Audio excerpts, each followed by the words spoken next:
This video is just to help, this video should help you with remembering each one of the characters without the pictures. So just want to remind you about the Villefort family.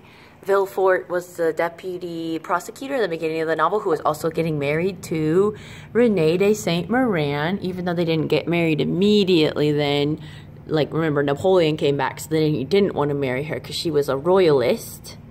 But then later, when Napoleon was exiled to St. Helena, he married this Renee de Saint-Méran, and they had a daughter named Valentine. Now, Renee de Saint-Méran died in the years that Dantes was in prison. And remember also, though, that Renee de Saint-Méran had parents who were at the wedding, and they were the Marquis and the Marquise de Saint-Méran. I hope I spelled that correctly. And they are, again, rich nobility royalists. Rich, noble royalists. But at this point in the novel, Villefort has remarried. He remarried this woman named Heloise de Villefort, and she is the mother of Edward, who is the rotten 8 or 9-year-old who's never told no, as someone in my 7th period said.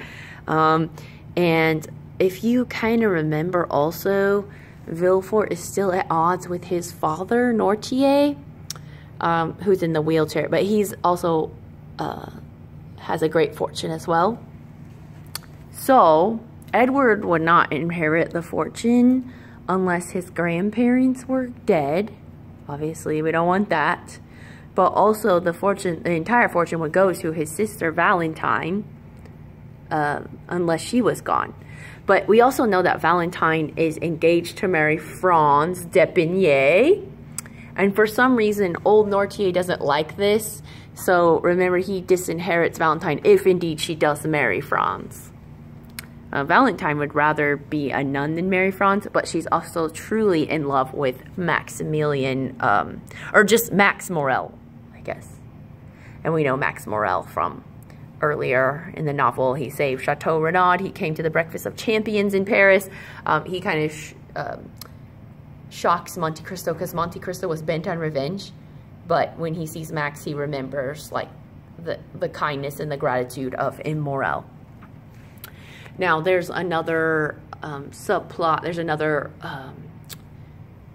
arranged marriage, and that's between Eugenie Danglars and Albert. Again, we know Albert is the son of Mercedes and Ferdinand. So Albert is the son of Mercedes. But he says he doesn't really want to marry Eugenie Danglars because she won't even look at him. She's too rich and she's too beautiful. So that's important to remember. Now, Danglars is in a current situation where his stocks have fallen.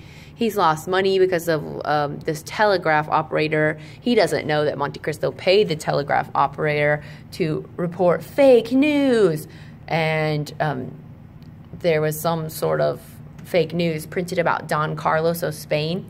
And Danglars loses like millions because of this. So Danglars may no longer be interested in marrying his daughter off to Albert. He may be interested in somebody more rich and noble. And that's where the Cavalcantis come in. But again, Monte Cristo says he really doesn't know them. He just knows of them. And he warns Danglars, don't lend them too much money. You just don't know. Like, these rich Italian princes might not pay you back.